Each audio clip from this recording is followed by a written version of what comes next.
तो बच्चों आज की इस क्लास में हम कराने जा रहे हैं कक्षा 6 से झारखंड बोर्ड गणित का प्रश्नावली 11.2। तो इससे पहले हमने बाकी के चैप्टर्स कराए हैं। अगर आपने उसे नहीं देखा तो डिस्क्रिप्शन पे आपको उसकी लिंक मिल जाएगी या प्लेलिस्ट में जाके आप सीरियली देख सकते हैं।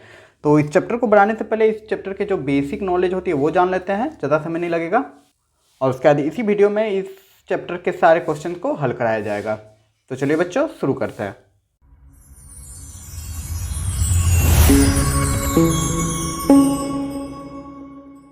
तो पिछली क्लास में हमने कोण के बारे में अच्छे से बताया था। कोण के बारे में हमने क्या बताया था कि दो किरण, ठीक है, और इन दोनों का उभयनिष्ठ बिंदु एक हो, एक ही उभयनिष्ठ बिंदु मतलब दोनों किरण मतलब एक बिंदु से निकल रही है और दोनों का उभयनिष्ठ बिंदु जब एक रहती है तो कोण का निर्माण कराती है। ठीक है, तो आज हम जानेंगे इस टॉपिक में कोण के प्रकार। पहला नंबर है समकोण, जिसको राइट एंगल कहते हैं।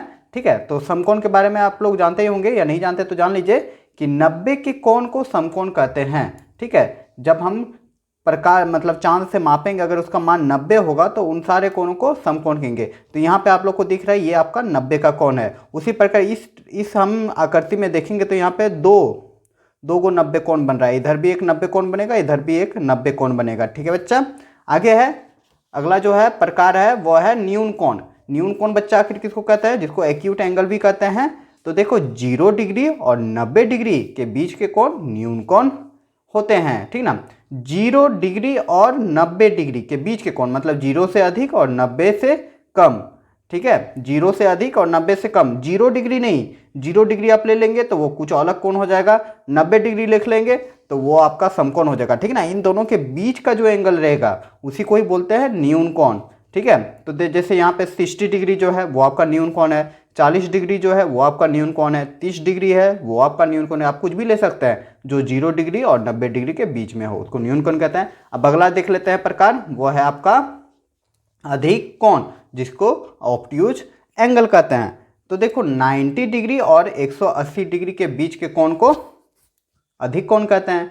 ठीक है, ऑब्ट्यूज एंगल कहता है मतलब 90 से अधिक होगा और 180 से कम होगा। ठीक है, 90 का कोण ले लोगे तो वो आपका हो जाएगा समकोण, और 180 डिग्री का ले लोगे तो वो आपका सरल कोण हो जाएगा, जो आगे जानेंगे अभी।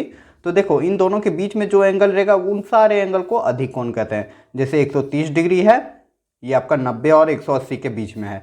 160 डिग्री है, ये भी आपका 90 और 180 के बीच में। ये देख रहे हैं आपका 110 डिग्री है, ये भी आपका 90 और 180 के बीच में। तो इन सारे कोणों को हम लोग कहेंगे अधिक कोण। ठीक है बच्चा, तो अगला कोण का प्रकार देख लेते हैं, जो है आपका ऋजु कोण। ठीक है, जिसको सरल कोण कहते हैं। ऋजु कोण या सरल कोण, जिसको स्ट्रेट एंगल कहते हैं इंग्लिश से।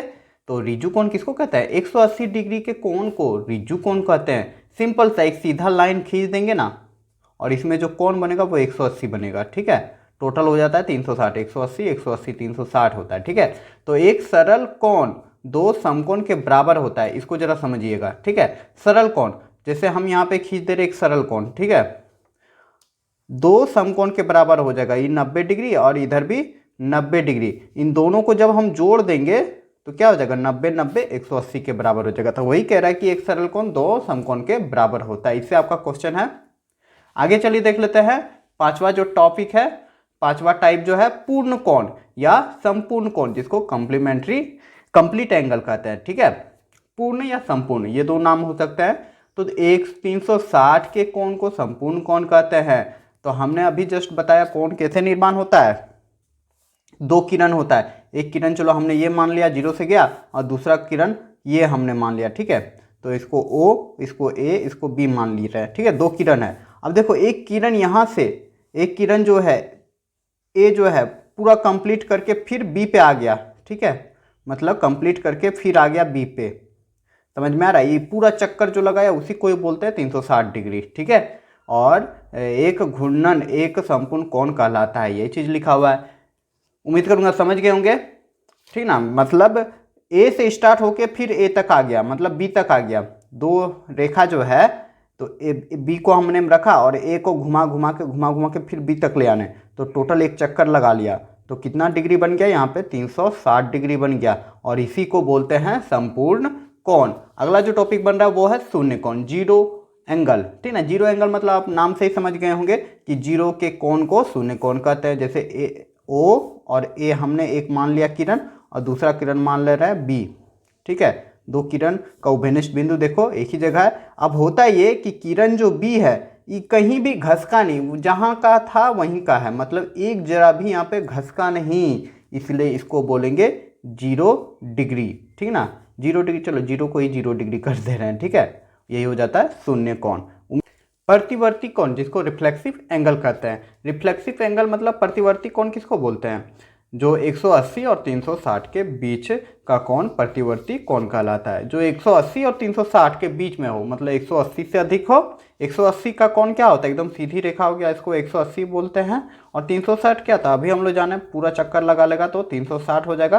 तो इन दोनों कोणों के जो बीच में होता है उसी को ही बोलते हैं प्रतिवर्ती कोण। जैसे ये एंगल आप लोग को दिख रहा है 310 है, ठीक है, 360 से छोटा और 180 से ज़्यादा है, मतलब इन दोनों के बीच में है, तो ऐसे कोण को बोलते हैं प्रतिवर्ती कोण। उम्मीद करूंगा सारे टॉपिक अच्छे से समझ में आ गया होगा। तो चलिए बच्चों अब बढ़ते हैं क्वेश्चन की तरफ।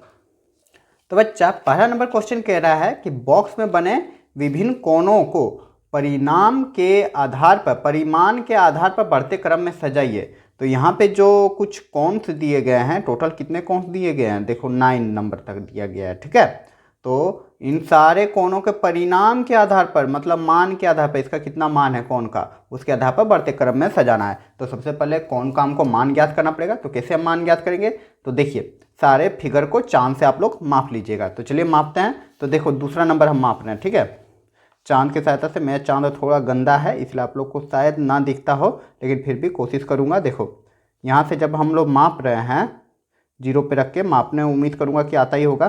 तो देखो कहाँ तक गया, ये 0 में बैठ गया। ठीक है, और देखो यहाँ से गया, किस में गया, 120 डिग्री। कितना है, 120 डिग्री। तो इसका वैल्यू क्या हो जाएगा बच्चा, 120 डिग्री। तो सबका इसी तरह वैल्यू लिख लेना है चांद से माप के। तो चलिए हम लोग फटाक से लिख लेते हैं।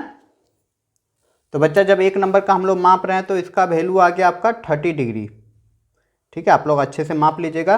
तीसरा नंबर देख लेते हैं। अब तीसरा का आ गया 70 डिग्री, हमने लिख दिया। चौथा नंबर देख लेते हैं। चौथा तो आप लोग को दिख रहा है एकदम स्ट्रेट लाइन है, इसलिए ये हो जाएगा आपका 180 डिग्री, हमने लिख दे रहा है।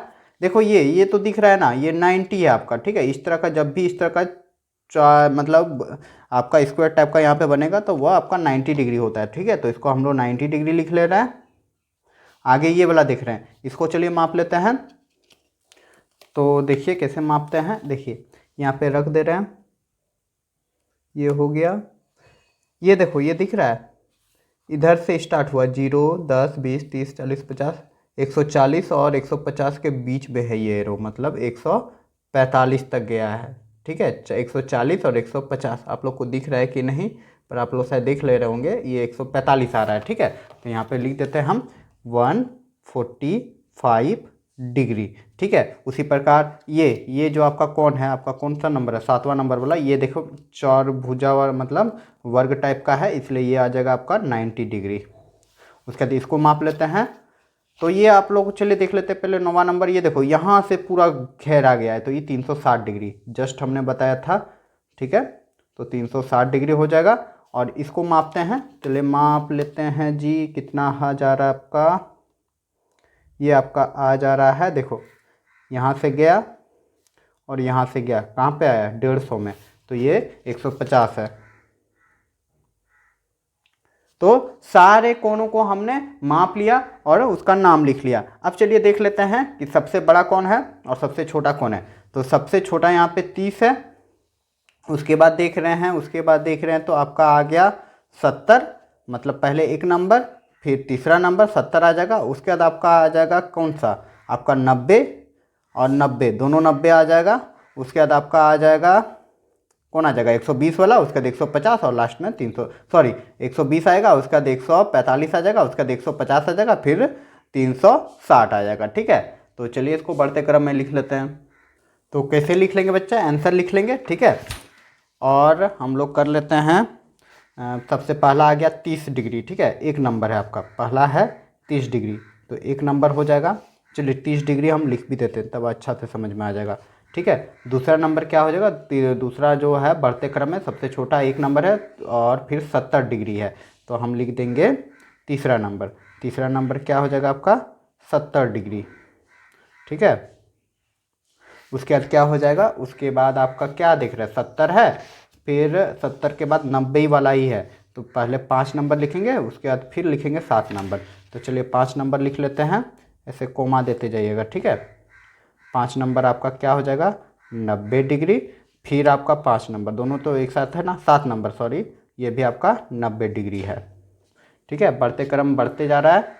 अब यहाँ पे क्या लिख देंगे, 90 90 हो गया। अब इससे बड़ा कौन है जी, इससे बड़ा 150 तो नहीं है, 140 तो 45 तो नहीं है, ये 200 सॉरी 120 है, तो 2 नंबर हो जाएगा आपका। इसके बाद आपका आ जाएगा 2 नंबर, तो चलिए 2 नंबर लिख दो। 2 नंबर आपका क्या हो जाएगा, 2 नंबर हो जाएगा आपका 120 डिग्री, ठीक है। इसके बाद क्या आ जाएगा, 120 डिग्री हो गया।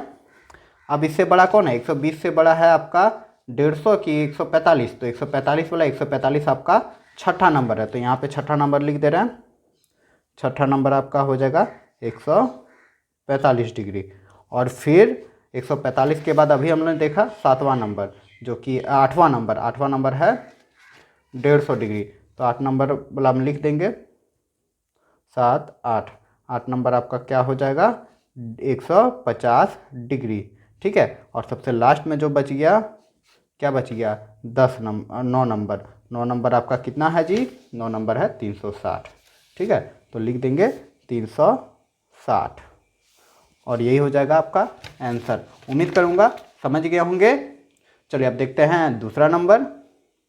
तो दूसरा नंबर बच्चा कि निम्नलिखित कोणों का माप डिग्री में व्यक्त कीजिए। एक नंबर है समकोण, दूसरा नंबर है 2 समकोण, तीसरा है समकोण का आधा और संपूर्ण कोण, ठीक है। सबके बारे में अच्छे से बताएं, तो चलिए बनाते हैं कॉपी में ही। तो बच्चा पहला है समकोण। समकोण का माप क्या हो जाएगा, वही लिखना है, डिग्री में व्यक्त करने बोला है। तो समकोण मतलब हम जान चुके हैं कि 90 डिग्री के कोण को समकोण बोलते हैं, तो इसका आंसर हो जाएगा 90 डिग्री, ठीक है। कह रहा समकोण, एक समकोण का आधा, तो समकोण हम लोग क्या जाने, समकोण हम लोग जाने 90 डिग्री, इसका आधा कर दो मतलब बट्टा 2 कर दो, तो जब काट देंगे तो कितना आ जाएगा, तो इसका वैल्यू आ जाएगा 45 डिग्री, ठीक है। यही हो जाएगा इसका आंसर। 2 समकोण मतलब क्या, समकोण मतलब 2 समकोण को जब मिला देंगे 90 डिग्री प्लस 90 डिग्री, जब दोनों को मिला देंगे तो कितना हो जाएगा, दोनों को जोड़ दो 180 डिग्री, ठीक है। आप लोग आंसर डायरेक्ट लिखेंगे तो यही वाला लिखिएगा, हम समझाने के लिए इतना कर दे रहे हैं। संपूर्ण कोण, तो संपूर्ण कोण के बारे में अभी जस्ट हमने कोण के प्रकार के बारे में बताया था कि संपूर्ण कोण, देख लो संपूर्ण कोण किसको बोलते हैं, 360 के कोण को संपूर्ण कोण कहते हैं। तो संपूर्ण कोण का मान कितना हो जाएगा 360। आप लोग सारे कोणों के नाम और उसके मान को याद रखिएगा, ठीक है बच्चा। तो यहाँ पे मेरा दूसरा नंबर कंप्लीट होता है। चलिए तीसरा नंबर देख लेते हैं अब। तो तीसरा नंबर क्वेश्चन है बच्चा कि निम्नलिखित चित्र देखकर बताइए कि घड़ी की प्रत्येक चित्र में सुइयों से बने कोण कितने डिग्री के हैं, ठीक है ना। यहाँ पे चित्र जो दिया गया है, इसमें जो घड़ी की सुई द्वारा कोण बनाया गया है वह कितना का है उसको बताना है। तो देखो यहाँ पे ऐसा गया और यहाँ पे देखो बीच में वर्ग रखा है, तो इसको क्या बोलेंगे 90 डिग्री, बहुत बार बता चुके हैं। ये देखो सीधे रेखा पे बनाया गया, तो ये क्या हो जाएगा 180 डिग्री, ठीक है। और इसको देखो ये भी आपका क्या हो जाएगा 90 डिग्री, इस तरह बन रहा है ना। अरे नहीं, ये 90 डिग्री नहीं होगा। देखो किस तरह, इसको जरा समझते हैं। इस तरह का है सुई, इस तरह का है, लेकिन कांटा यहाँ पे नहीं घुमा है, इधर से घुमा है, ठीक है, ऐसे घुमा है।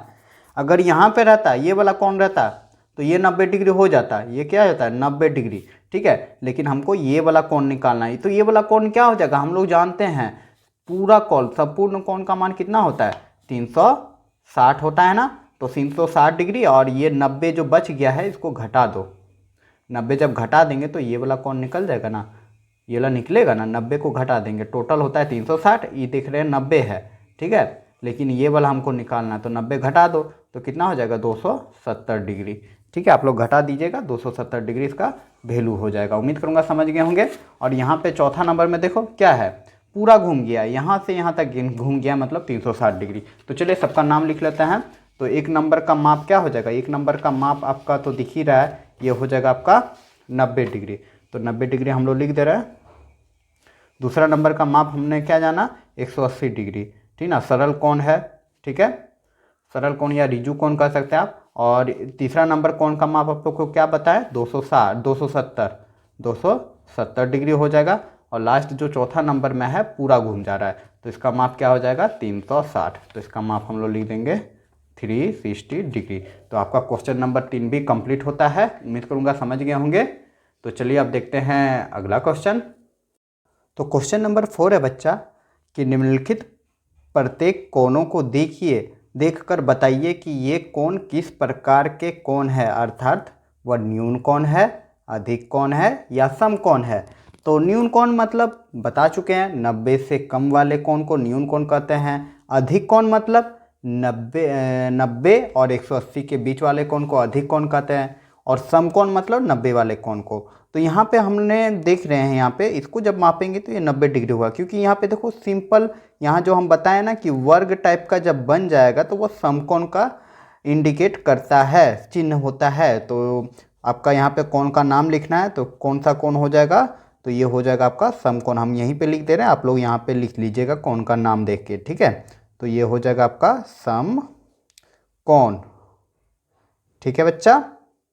तो हमने लिख दिया समकोण, ठीक है। दूसरा जब हम लोग देख रहे हैं तो क्या दिख रहा है बच्चा, समकोण क्या होता है, एकदम सीधा जो खड़ा रहता है वो समकोण होता है, और समकोण से ये छोटा है, इसका मतलब ये क्या हो जाएगा, न्यून कोण। तो इसका हम नाम लिख देंगे न्यून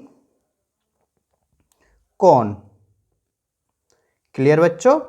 चलिए तीसरा नंबर देख रहे हैं। तीसरा नंबर देखो, समकोण लेंगे मतलब सीधा हो जाएगा, सीधा लाइन समकोण होता है, और समकोण से ये बड़ा है 180 मतलब ये सीधा लाइन, तो 180 से छोटा है और समकोण से बड़ा है, यहाँ पे समकोण होता। और पूरा यदि ले लेते तो ये 180 का होता, पर 180 नहीं है, 180 से छोटा है और 90 से अधिक है, इसलिए ये हो जाएगा आपका अधिक कोण, ठीक है। 90 से अधिक है इसलिए अधिक हो जाएगा, अधिक कोण, ठीक ना। ये देखो ये बच्चा चौथा नंबर में देखो, ये 90 से छोटा है। 90 क्या होता है, यदि हम सीधा खींच देते लकीर तो ये 90 हो जाता है, लेकिन यहाँ पे बहुत छोटा एंगल है, 90 से छोटा है, इसलिए ये कोण आपका हो जाएगा न्यून कोण। तो इसका हम नाम लिख दे रहे हैं न्यून कोण, न्यून कोण, ठीक ना बच्चा। उम्मीद करूंगा समझ गए होंगे। चलिए पांचवा आकृति देख लेते हैं। पांचवा आकृति क्या दिख रहा है आपको, अगर यदि हम यहाँ पे सीधा खींच देते तो ये समकोण हो जाता, लेकिन समकोण से ये अधिक है, ठीक ना, 90 से अधिक है, पर 180 भी नहीं है, 180 से छोटा है, 90 से अधिक 180 से छोटा, तो ये क्या हो जाता है, ये हो जाता है अधिक कोण। तो यहाँ लिख दे रहे हैं अधिक कोण, ठीक ना। उम्मीद करूंगा समझ गए होंगे। ये देखो, ये फिर यहाँ पे देखो इस तरह का चौखुट बन रहा है ना, वर्ग बन रहा है ना, चार भुजा बन रहा है ना, तो ये 90 डिग्री का है, और 90 डिग्री के कोण को समकोण कहते हैं।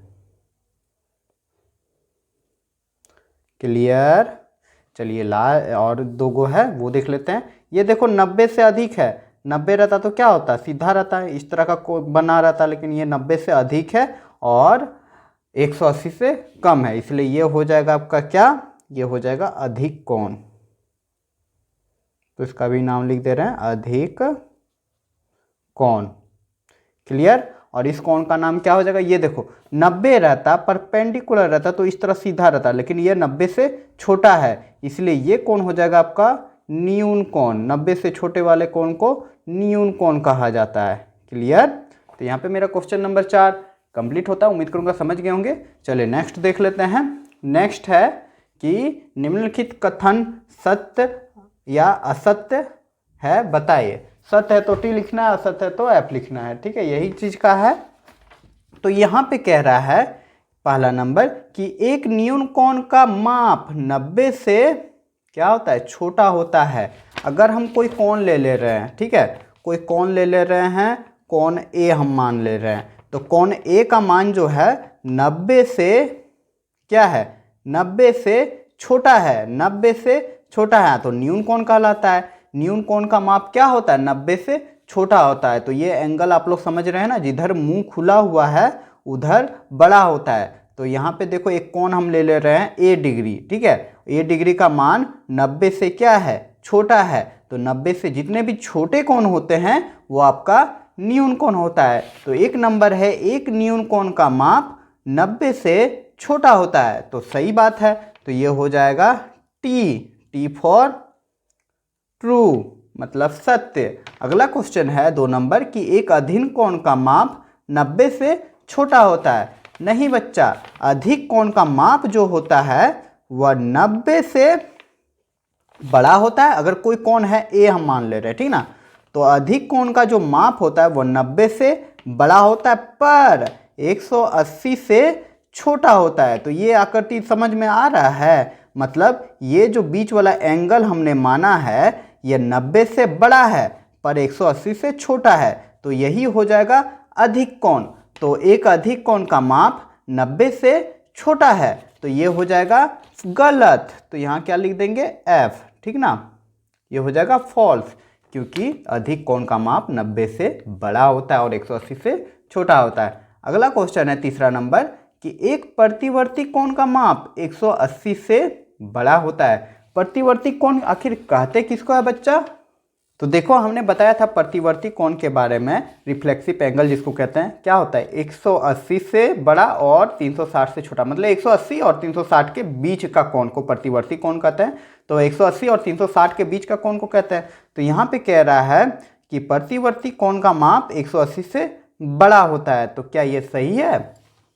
तो ये हो जाएगा हाँ। क्यों? क्योंकि प्रतिवर्ती कोण जो आपका होता है 180 से बड़ा होता है और 360 से छोटा होता है। तो यहाँ पे दिया गया 180 से बड़ा होता है, तो जाहिर सी बात है हाँ 180 से तो बड़ा होता है, इसलिए ये हो जाएगा आपका ट्रू। ठीक है, उम्मीद करूँगा समझ रहे होंगे। देखो चौथा नंबर ना, एक संपूर्ण घूर्णन का माप 360 होता है। हाँ जी, एक संपूर्ण घुमा देंगे तो 360 ही होगा। ठीक है, तो ये भी हो जाएगा आपका ट्रू, मतलब पूरा घुमा देंगे, जैसे एक कोण यहीं पे होगा, यही तो है संपूर्ण कोण, पूरा घूम जाएगा तो 360 डिग्री होगा, ये बता चुके हैं, तो ट्रू हो जाएगा ये भी। अब यहाँ पे अगला क्वेश्चन है कि एक समकोण बराबर होता है 180 डिग्री, क्या ये सच है? अरे नहीं, एक समकोण बराबर 90 डिग्री होता है, तो ये हो जाएगा आपका फॉल्स। क्लियर मेरे प्यारे बच्चों? तो यहाँ पे 5वां नंबर भी कंप्लीट होता है। चलिए देखते हैं नेक्स्ट क्वेश्चन। तो क्वेश्चन नंबर 6 है बच्चा कि रिक्त स्थानों को भरिए। ठीक है, 1 नंबर है वह कोण जिसका माप एक समकोण के माप से कम है। ठीक है, तो चलिए बनाते हैं इसको जरा कॉपी में। तो पहला नंबर है वह कोण जिसका माप समकोण के माप से कम है। समकोण का माप का मतलब क्या होता है? 90 से जो कम रहता है, 90 से जो कम रहता है उसको न्यून कोण बोला जाता है। ठीक ना, तो लिख देंगे न्यून कोण। ठीक है बच्चा, चलिए दूसरा आप देख लेते हैं। दूसरा नंबर है कि वह कोण जिसका माप एक समकोण के माप से अधिक है। तो समकोण से जो अधिक होता है उसको क्या बोला जाता है? मतलब 90 डिग्री से जो अधिक होता है उसको अधिक कोण बोला जाता है ना। डिफिनेशन शुरू में ही हम बता चुके हैं, तो इसका हो जाएगा अधिक कोण। ठीक है बच्चा, चलिए नेक्स्ट देख लेते हैं कि वह कोण जिसका माप दो समकोण के योग के बराबर है। दो समकोण के योग के बराबर मतलब क्या? समकोण मतलब हम लोग जाते हैं 90 + 90 कर देंगे तो कितना हो जाएगा जी? हो जाएगा 180 डिग्री। और 180 डिग्री के कोण को हम लोग कौन सा कोण कहते हैं? हम लोग कहते हैं ऋजु कोण या सरल कोण। तो दोनों में से आप कुछ एक लिख सकते हैं, तो हम लिख देते हैं यहाँ पे ऋजु कोण। ठीक है बच्चा, लिख देंगे आप लोग ऋजु कोण, क्योंकि ऋजु कोण का माप 180 होता है, हमने बता चुका है इसके बारे में अच्छे से। चलिए नेक्स्ट क्वेश्चन देख लेते हैं। तो बच्चा अगला क्वेश्चन है, यदि दो कोण का मापों का योग समकोण के माप के बराबर हो। दो कोण का माप का योग क्या बोल रहा है? समकोण के माप के बराबर हो है, और उनमें से एक कोण न्यून कोण है, तो दूसरा कोण होना चाहिए। तो जरा अच्छा से समझिएगा। ठीक है, कह रहा है कि दो कोणों के माप का योग, ठीक है, तो सपोज कोण ए प्लस कोण बी, दोनों के माप का योग कितना है? समकोण के माप के बराबर है। समकोण के माप के बराबर है मतलब क्या? 90 डिग्री। ठीक है, दोनों कोणों का योग 90 डिग्री हो रहा है, इसका मतलब दोनों कोण जो है वो 90 से छोटा है ना। वो 90 से छोटा होगा तभी ना दोनों को जोड़ेंगे तब 90 होगा। मतलब अगर ये 40 रहा तो ये होना चाहिए 50, तब ना जोड़ेंगे तो क्या आ जाएगा? 90 आ जाएगा। और दोनों कोण क्या है? 90 से छोटा है, और जो 90 से छोटा होता है उसको क्या बोलते हैं? न्यून कोण बोला जाता है। तो देखो इनमें से एक कोण यहाँ पे कह दिया है कि न्यून कोण है, मतलब समझो कोण ए न्यून कोण है, तो दूसरा कोण भी क्या होगा, अरे दूसरा कोण भी न्यून कोण होगा, ठीक ना, मतलब 90 से कम होगा। तो इसका हम क्या लिख देंगे, न्यून कोण, दूसरा कोण भी क्या होना चाहिए, न्यून कोण होना चाहिए। तो लिख दे रहे हैं इसका न्यून कोण।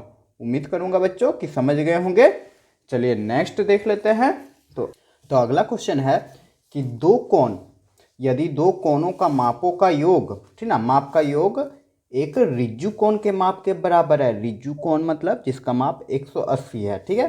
तो उनमें एक कोण न्यून कोण है, तो दूसरा कोण डैश होना चाहिए। अरे क्या होना चाहिए, जरा समझना अच्छा से। कह रहा है कि कोण ए प्लस कोण बी, ठीक है, दो कोण हम लोग ले रहे हैं, इन दोनों के मापों का योग क्या है, रिज्जु कोण है। रिज्जु कोण के माप के बराबर है। बच्चा रिज्जु कोण होता क्या है, 180 डिग्री को रिज्जु कोण कहते हैं या सरल कोण कहते हैं, ठीक ना, दोनों में से एक चीज हम लोग कह सकते हैं। तो उसमें कह रहा है कि इनमें से एक कोण न्यून कोण है। सपोज कोण ए आपका न्यून कोण है, तो दूसरा कोण बच्चा क्या होगा कि 180 हो जाए। तो हम चलो न्यून कोण का एकदम मैक्सिमम वैल्यू ले लेते हैं। अधिकतम वैल्यू हम लोग क्या ले सकते हैं, तो हम अधिकतम वैल्यू ले सकते हैं 90 से छोटा होना चाहिए। चलो भाई 90 से छोटा हम लोग कर दे रहे हैं, 89 कर दे रहे हैं। सबसे छोटा तो मतलब सबसे बड़ा यही है न्यून कोण का। अब बताओ इसमें हम क्या जोड़ेंगे कि 180 के बराबर हो जाएगा, तो जोड़ दो ना जी। क्या हम जोड़ेंगे कि 180 के बराबर हो जाएगा, हम लोग जोड़ देंगे 91।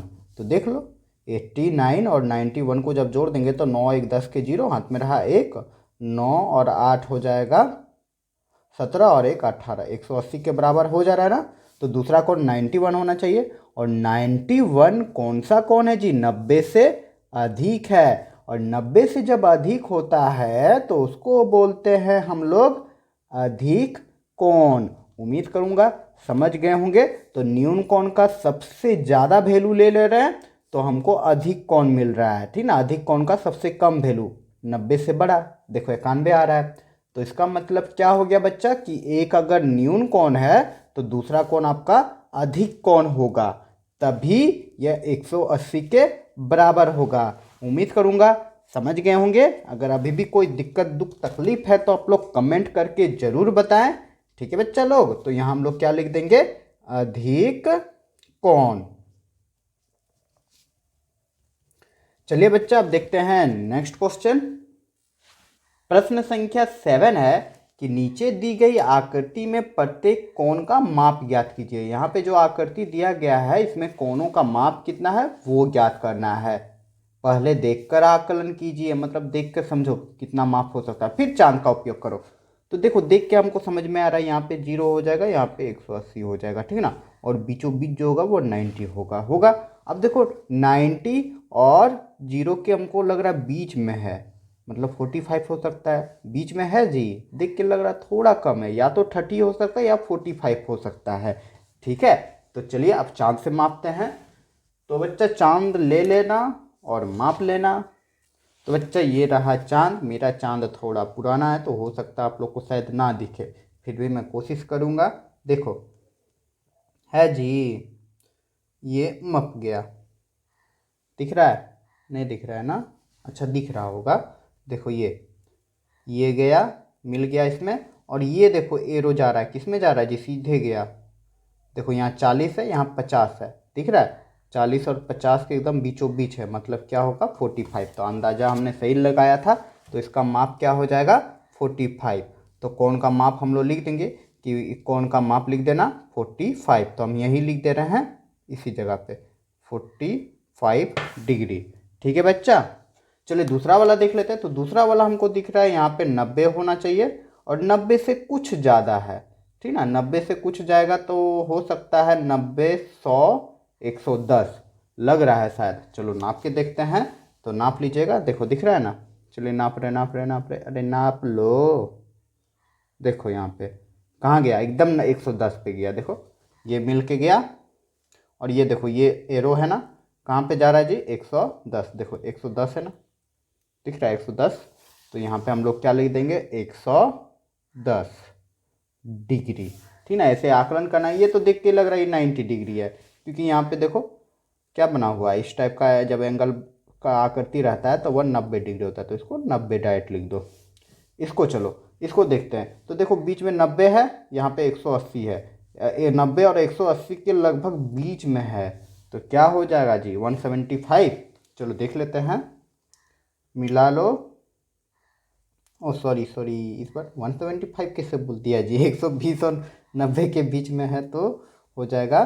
देखो 40 है, 140 गया, ठीक ना, ये दिख रहा है, गया 140, तो इसका माप क्या हो जाएगा 140 डिग्री। उम्मीद करूँगा समझ गए होंगे। चलिए बच्चा अब देख लेते हैं नेक्स्ट क्वेश्चन।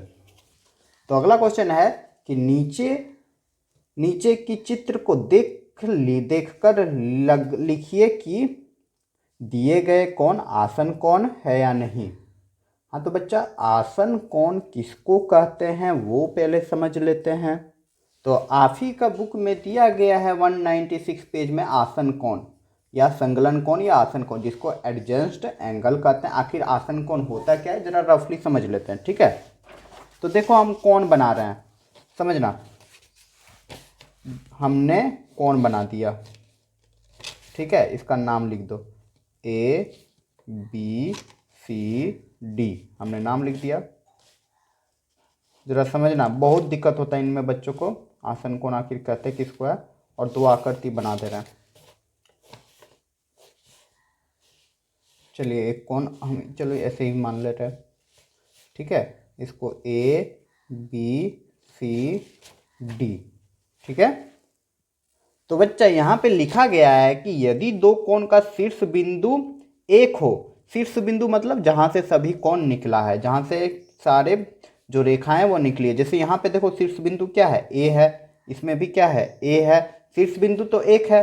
देखो एक कोण हम यहाँ पे ले रहे हैं, इसमें एक कोण क्या हो जा रहा है, कोण यहाँ पे हो जा रहा है पूरा, ये कोण हो गया, एक कोण ये हो गया, और दूसरा कोण हम ले रहे हैं, दूसरा कोण क्या ले रहे हैं, ये वाला कोण, दो को कोण यहाँ पे हो रहा है। और इसमें हम कोण बना रहे हैं, तो पहला कोण हमने ले लिया ये, और दूसरा कोण हम इधर से ले रहे हैं, दो कोण हो गया, ठीक ना। तो इन दोनों में खाली कन्फ्यूजन दूर करना है कि आसन कोण कौन सा है।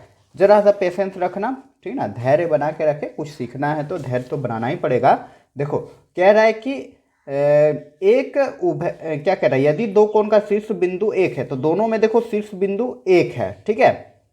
इसमें कोण का हम नाम लिख दे रहे हैं, तब आप लोग को अच्छा से क्लियर होगा। इसमें कोण क्या हो जाएगा, ADAC, एक कोण ये है, कोण DAC, और दूसरा कोण बच्चा क्या है, देख लो DAB, ठीक ना, DAB, यही दो कोण है। क्या ये दोनों आपस में आसन कोण है, यही जानना है।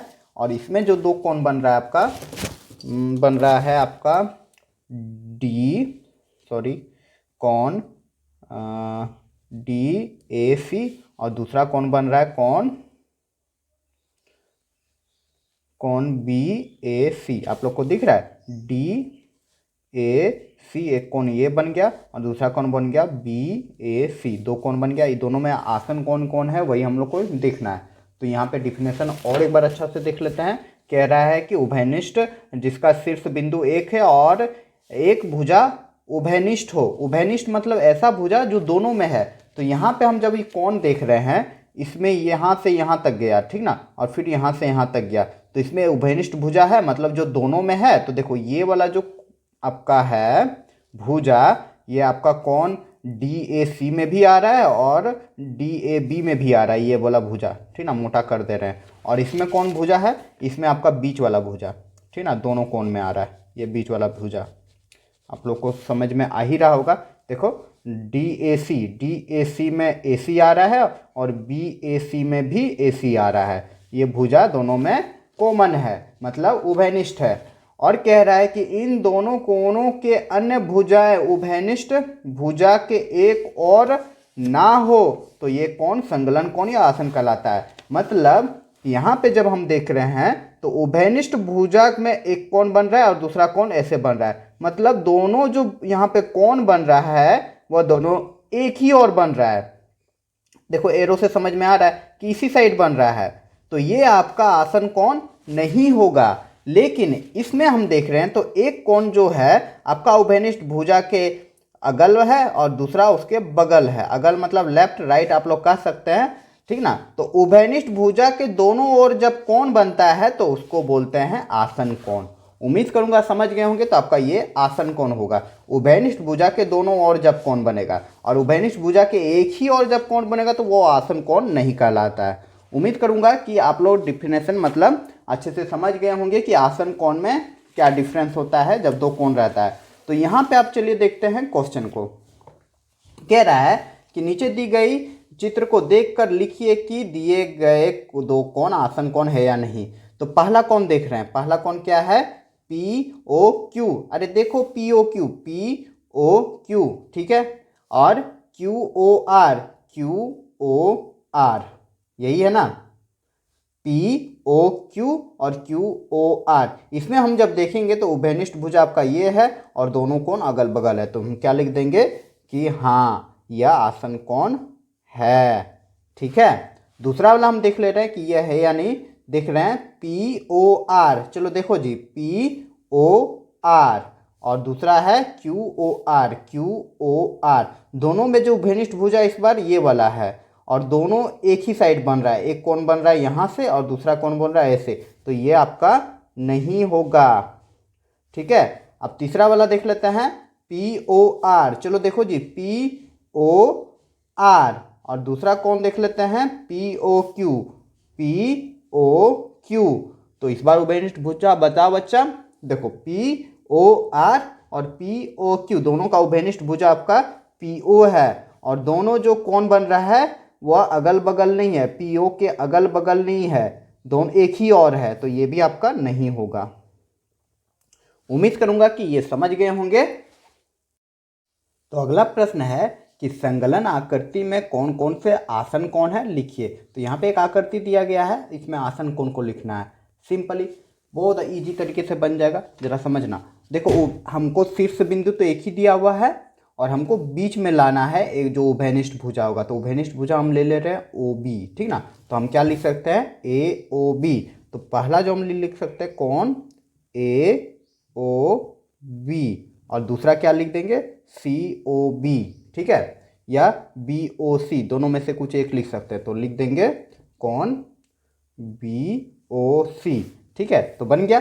तो इस कोण में आपका क्या देख रहे हैं कि शीर्ष बिंदु तो वही है और आपका जो उभयनिष्ठ भुजा है वो ओ बी हो जाएगा और दोनों कोण जो है इस ओ बी के अगल और बगल है। इसका मतलब ये आसन कोण का युग्म है। दूसरा युग्म हम लोग क्या लिख सकते हैं, इस बार हम लिख रहे हैं यहाँ पे ये, इस बार ओ सी को हम लोग कॉमन कर लेते हैं, ठीक ना। ओ सी को कॉमन कर लेते हैं, ओ ए ओ सी लिख देंगे और फिर लिख देंगे डी ओ सी, ठीक है। तो हम लोग लिख देंगे कोण ए ओ सी, आप लोग को दिख रहा है कोण ए ओ सी और फिर लिख सकते हैं सी ओ डी, ठीक ना। तो लिख देंगे कोण सी ओ डी। तो इसमें बच्चा क्या हो जाएगा, इसमें आपका जो ओ सी है वह उभयनिष्ठ हो जाएगा और दोनों कोण, एक कोण इधर से होगा और एक कोण उधर से होगा, मतलब उसके अगल बगल हो जाएगा। तो यहाँ पे दूसरा युग्म बन गया। अब युग्म मतलब जोड़ा होता है, आप लोग को पता ही होगा। अब चलिए देख लेते हैं अगला। अगला हम लोग क्या लिख सकते हैं, इस बार हम बी ओ सी और सी ओ डी लिख सकते हैं। मतलब ओ सी जो है उभयनिष्ठ रखेंगे, उसका ये कोण ये वाला और ये वाला अलग अलग कर देंगे, ठीक है। तो लिख दो कोण बी ओ सी, कोमा कर देंगे, फिर कोण लिख देंगे डी ओ सी या सी ओ डी, सी ओ डी यही हो जाएगा। तो आपका जो ओ सी है वह उभयनिष्ठ भुजा हो जाएगा और दोनों कोण इसके अगल बगल हो जाएगा, ठीक है। और लास्ट बच्चा हम लोग क्या लिख सकते हैं, ए ओ बी और बी ओ डी, ठीक है। इस बार उभयनिष्ठ ये बनाएंगे और ये पूरा भुजा और ये कोण, ठीक है, बना देंगे। तो चलिए लिख देते हैं ए ओ बी और दूसरा युग्म हम लोग क्या लिख देंगे, बी ओ डी, ठीक ना, बी ओ डी। इस तरह से मेरा 4 गो यहाँ पे आसन कोण का युग्म बन गया। और भी बन सकता है, ठीक है, और एक बन सकता है, ठीक है बच्चा। उम्मीद करूंगा समझ गए होंगे। चलिए नेक्स्ट देख लेते हैं। बहुत प्यारा सा क्वेश्चन है अगला क्वेश्चन भी, कि निम्नलिखित माप के कोण किस प्रकार के कोण है। ये किस प्रकार का कोण है वो लिखना है, ठीक है। अरे बहुत इजी है, कुछ नहीं है, कोण का प्रकार लिखना है। देखो यहाँ पे 64 डिग्री है, ये किस प्रकार का कोण है। अरे बच्चा ये 90 से छोटा है, इसलिए ये क्या हो जाएगा आपका न्यून कोण। क्लियर प्यारे बच्चों। दूसरा नंबर देख रहे हैं 130 है, मतलब 90 से बड़ा है लेकिन 180 से छोटा है, ठीक ना, मतलब 90 और 180 के बीच में रहता है, तो उसको बोलते हैं अधिक कोण। तो लिख देंगे अधिक कोण। ठीक है। चलिए तीसरा नंबर देख रहे हैं 75 डिग्री। 75 डिग्री आपका क्या है जी, 90 से छोटा है जी, तो ये हो जाएगा आपका न्यून कोण। तो यहाँ पे भी हम लोग न्यून कोण लिख देंगे। चौथा नंबर देख ले रहे हैं 100 डिग्री, मतलब 90 से बड़ा है, तो ये हो जाएगा अधिक कोण। उम्मीद करूंगा समझ गए होंगे। तो अब चलिए देखते हैं अगला क्वेश्चन। तो क्वेश्चन नंबर 11 है बच्चा कि नीचे के प्रत्येक आकृति में कोण ABC किस प्रकार का कोण है। ये वाला कोण, ठीक ना, दे दिया गया है। तो किस प्रकार का, यहाँ पे देख रहे एकदम सीधा खड़ा है ना। तो या तो आप लोग चांद से माप सकते हैं या फिर देख के भी पता चल जाता है। तो ये एकदम देख रहे हैं 90 डिग्री पे है, और 90 डिग्री के कोण को हम लोग समकोण कहते हैं। ठीक है, तो इसका आंसर हम लोग क्या लिख देंगे, समकोण। ठीक ना, आप लोग कोण का प्रकार यहाँ लिख देना समकोण। तो हम यही लिख दे रहे हैं, ये हो जाएगा समकोण। आपका ये जो है समकोण है 90 डिग्री पे। अरे कैसे, नाप लो ना जी, देखो नाप लेना, क्या दिख रहा है 90 के बराबर है ना, देखो सीधा मिल गया, 90 पे गया। अब ये वाला कोण, हाँ जी ये वाला कोण हम लोग को देख के लग रहा है, अगर ये ऐसा जाएगा ऐसा जाएगा, ये 90 डिग्री हो जाएगा, मतलब इस जगह को यदि हम बना देते हैं सीधा, तो 90 से बड़ा है, तो ये हो जाएगा अधिक कोण। कैसे 90 से बड़ा है, चलो नाप लेना आप लोग इसके क्या चांदा से। तो देखो ये देखो दिख रहा है, मिला दिए, देखो 90 आपका यहाँ पे है और 90 से आपका बड़ा जा रहा है, ठीक ना, कितना जा रहा है 120 जा रहा है, 90 से बड़ा जा रहा है, इसलिए ये आपका हो जाएगा क्या, 90 से जो बड़ा रहता है उसको बोलते हैं अधिक कोण। तो इसका आंसर हो जाएगा अधिक कोण। क्लियर प्यारे बच्चों। तो अगला क्वेश्चन देख रहे हैं तीसरा नंबर। ये आपको देख के कैसा लग रहा है बताइए, क्या ये 90 से बड़ा है कि छोटा है।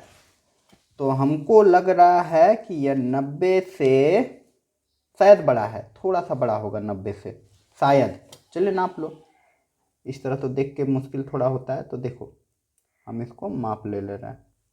अच्छा नहीं नहीं नहीं, ये पक्का पक्की 90 नहीं है। देखो 90 यहाँ पे देखो मिल गया, ये लकीर मिल गया, और ये देखो किससे गया 100 पहुँच गया ना, 90 रहता तो यहाँ जाता, लेकिन यह 100 पे है, मतलब 90 से बड़ा है, 90 से ज़रा सा बड़ा है, 110 डिग्री बड़ा है। ठीक है, आप लोग प्रकाल से मतलब चांदा से अच्छा से माप लीजिएगा।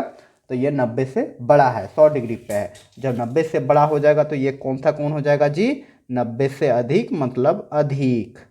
तो लिख देंगे अधिक कोण। क्लियर प्यारे बच्चों। ये वाला कोण देखो, ये वाला उल्टा है ना, इसलिए थोड़ा देखने में अजीब लगता है। तो ये हमको 90 से छोटा लग रहा है देखकर ही। ठीक है, तो नाप लेना प्रकाल से, चांदा से, बार बार प्रकाल बोल दे रहे हैं। तो यहाँ पे बच्चा देखो नाप रहे हैं, देखो मिल गया, दिख रहा होगा या नहीं दिख रहा होगा, यहाँ पे 90 है, लेकिन मेरा मिला कितना 80 डिग्री पे मिल रहा है। ठीक ना, ये मिला दिए, ये 80 डिग्री पे जा रहा है। ठीक है, इसका मतलब ये 90 से छोटा है, और 90 से छोटा होगा तो ये हो जाएगा न्यून कोण। ठीक है, तो बच्चों यहाँ पे प्रश्नावली 11.2 का सारा क्वेश्चंस कंप्लीट होता है। हाँ, वीडियो थोड़ी लंबी बन गई क्योंकि एक ही वीडियो पे मैंने बनाया है। ठीक है, तो उम्मीद करूँगा कि आप लोग को सारे क्वेश्चन को अच्छे से समझा होगा और अच्छे से हल किया होगा। अगर बच्चों मेरे पढ़ाने का तरीका अच्छा लगा और कुछ सीखे हमारे इस वीडियो से, तो ज़्यादा से ज़्यादा लाइक करें और आप हमें सपोर्ट करें इस चैनल को सब्सक्राइब करके। तो चलिए बच्चों, मिलते हैं अगले वीडियो पे।